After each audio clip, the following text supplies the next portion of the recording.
नमस्कार मेरे मित्रों। अभी मैं जो आपको बता रहा हूँ रक्षा का सूत्र, एक कहानी मैं बताने जा रहा हूँ आपको। ये मैं कहानी पढ़ा हूँ मधेपुरा की, एक है डॉक्टर गोनिका राज। प्रभात खबर में ये कहानी छपी।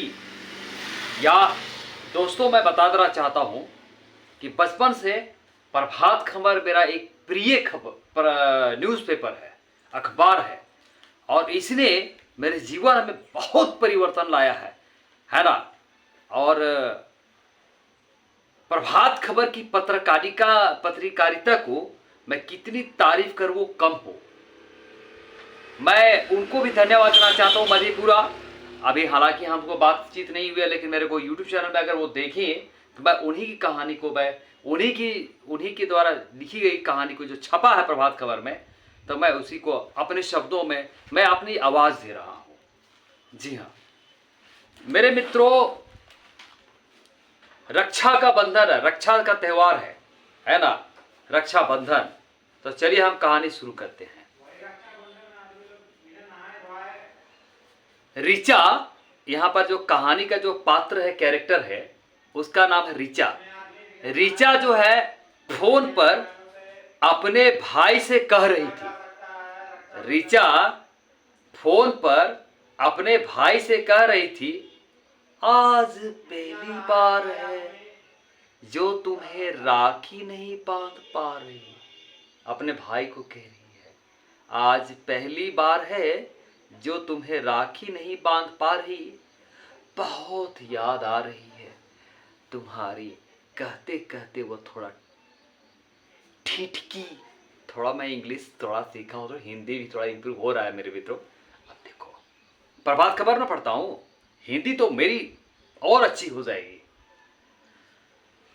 आज फिर से क्या हुआ, अपने बिल्डिंग के गार्ड को उसने खुद को घूरते हुए पाया। रिया बिल्डिंग में रहती थी और बिल्डिंग का गार्ड था ना, तो रिया को लगा कि अरे रे रे, वो गार्ड हमको घूर के देख रहा है। घूर के देखना जानते हो ना। जैसे ही लिफ्ट के सामने रिया खड़ी हुई कि बत्ती गुल हो गई, यानी लाइट चली गई। उसने मोबाइल के टॉर्च को ऑन किया। आजकल मोबाइल में आपको टॉर्च भी दिया जाता है ना, तो ऑन करती है और सीढ़ियों से वो चढ़ना शुरू कर देती है। सीढ़ी से चढ़ने लगती है बिल्डिंग में। तभी पीछे किसी की आहट महसूस हुई। आहट समझते हैं ना, आहट महसूस कर ली रिया पीछे से और घबरा गई, और घबराहट में वह तेज कदमों से सीढ़ियां चढ़ने लगी। अब मान लीजिए कि आप घबरा जाइएगा, अरे क्या, तो तेज कदम से रिया चढ़ने लगी बिल्डिंग को। तभी रिया को लगा कि दो लोग आपस में गुत्थम गुत्थी कर रहे हैं। नहीं होता गुत्थम गुत्थी, ऐसे ऐसे देखो तो।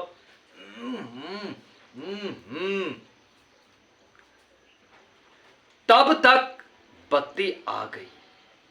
सबने देखा, वहां पर और सब लोग जमा हो गए, और सबने देखा कि गार्ड जो है एक लड़के से उलझा हुआ है। गार्ड, जो बिल्डिंग का गार्ड था, वो एक लड़के से उलझा हुआ है, और दोनों में हाथापाई हो रही है मेरे मित्रों। हाथापाई समझते हो ना। जब लोगों ने, तो वहां रिया नहीं, अब सब लोग आ गए, रिया तो है ही। जब लोगों ने दोनों को छुड़ाया, तब गार्ड ने बताया। लोगों ने पूछा, भाई क्या बात था, क्या हो रहा था? तो गार्ड बताता है, यह लड़का पिछले कुछ दिनों से ऋचा दीदी का पीछा कर रहा था। अलग अलग कंपनी का डिलीवरी बॉय बनकर आता था। अलग अलग कंपनी का डिलीवरी बॉय बनकर के आता था, और ऋचा दीदी के फ्लैट के पास मंडराता था। और वो लड़का ना डिलीवरी बॉय बन के आता था, और ऋचा को जो है कि पीछा करने के लिए अलग अलग, आपको पता है ना, आजकल याद रखिएगा, साधु के भेष में रावण आता है, रावण। तो बच के रहना भाई, अब मैं क्या बताता हूं, देखो अब डिलीवरी बॉय बन के आता था, मंडराते रहा। गार्ड को तो शक था पहले से ही, गार्ड इसीलिए रखा जाता है ना बिल्डिंग का पहरा करने के लिए। अब बिल्डिंग का सिर्फ पहरा नहीं, बिल्डिंग में रहने वाले लोगों की और खास करके बच्चियों की, महिलाओं की। अब क्या है, ऋचा दीदी के पास फ्लैट के पास मंडराता था। और जब गार्ड कह रहा है, लोगों को बता रहा है, जब मुझे संदेह हुआ तो मैं ऋचा दीदी के वापस आने पर उनको उनके फ्लैट तक छोड़ने चला जाता था। जैसे ऋचा दीदी आती थी कहीं से तो हम फ्लैट तक छोड़ने चल जाते थे। अब ये मतलब आप क्या समझते हैं, वो अपार्टमेंट बड़ा जिसमें कई को फ्लैट रहता है, एक फ्लैट नहीं रहता, पूरा वो सोसाइटी रहता उसमें। अब क्या हुआ, ताकि कोई अनहोनी ना हो जाए। देखिए गार्ड है तो ऋचा दीदी अब जान रहा है कि लड़का घूर के देख रहा है, उसको मंडरा रहा है, कभी न कभी गड़बड़ होने का चांस रहता है, तो वो फ्लैट तक पहुंचा देता था। तो ऋचा तो ऊपर चढ़ रही थी सीढ़ी, और अचानक लाइट भी बंद हो, लड़का पीछा करके आता, पकड़ लेता उसको, लड़का तो पीछा कर रही सीढ़ी में रोकने के लिए।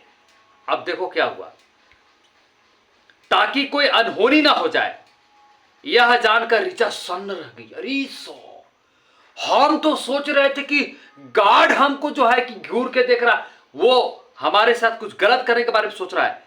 तब तो है ना, अब ऋचा को समझ में आया कि गार्ड को वो भक्षक समझता था, है ना, असल में वो गार्ड उसका रक्षक निकला, है ना। लोगों ने तब तक क्या किया, पुलिस को फोन कर दिया, है ना। गार्ड को चोट आई थी, सो लोग उसे मरहम पट्टी करने लगे। और ऋचा अचानक गार्ड के पास आई और हाथ जोड़ करके कहा, भैया माफ करना, मैंने तुम्हें कितना गलत समझा था, है ना। रिया माफी मांग रही थी गार्ड से। कोई बात नहीं है दीदी, ऐसी ही एक घटना की वजह से मैंने अपनी बहन को हमेशा के लिए खो दिया। गार्ड कह रहा है कि इसी तरह की घटना के कारण हमने अपनी बहन को खो दिया। आई लोस्ट माई सिस्टर, है ना। कहते कहते उसकी आवाज भर्रा गई। भले वो गार्ड का नौकरी करता था, लेकिन उसकी भी एक बहन थी। लोग कैसे लड़के जो है कैसे लड़कियों को फांसते हैं ना मेरे यारो, हम क्या बताएं, मुझे पता है, तुम तो समझो। अब क्या है कि उसकी आवाज भर्रा गई गार्ड की। ऋचा अपने फ्लैट में जाकर राखी और मिठाई ले आई और गार्ड को कलाई में राखी बांध करके मिठाई खिलाते हुए बोली, आज समझो कि तुम्हारी बहन तुम्हें वापस मिल गई, है ना। ऋचा ने क्या कहा कि भैया आज से मैं तेरी बहन और तू मेरा भाई। मेरे मित्रों, ये कहानी कैसी लगी? आप मेरे YouTube चैनल में आप इस कहानी को, है ना, इस वीडियो को करोड़ों मिलियंस में शेयर कर दो मेरे मित्रों, हर देश में, है ना। आप इंस्टाग्राम में डाल दो, फेसबुक में डाल दो। अब मैं तो कोशिश कर रहा हूं तुमको पहुंचाने के लिए, तो मेरे पर क्यों विश्वास करना। ये देखो, झारखंड राज्य विधिक सेवा प्राधिकार झालसा के तत्वाधान में, जिला विधिक सेवा डालसा सिविल कोर्ट लातेहार के तत्वाधान में, है ना, मैं जो कुछ भी बोलता हूं हमारे सचिव, है ना, के निर्देश पर ही हम बोलता हूं। और अभी तुम मुझे जहां खोजो, फेसबुक, इंस्टाग्राम, एक्स पर भी आने वाला हूं मेरे मित्रों। मैं अपनी बातों को बताना चाहता हूं कि ये भारत है, भारत में जो है ना भारतीय संस्कृति चलता है ना। This is India and not England. हम हर संस्कृति को, है ना, मानते हैं, इज्जत करते हैं, लेकिन भारत में ना बॉयफ्रेंड गर्लफ्रेंड नहीं चलेगा, ये भारत में भाई और बहन चलेगा। इसीलिए रक्षाबंधन, धन्यवाद आप लोगों को, रक्षाबंधन की ढेर सारी सुविधा, और करोड़ों अरबों भाइयों बहनों को मेरा भी नमस्कार, ढेर सारी खुशियां। Thank you so much. ये बार बार ये त्योहार आए और भाई, है ना। Thank you so much.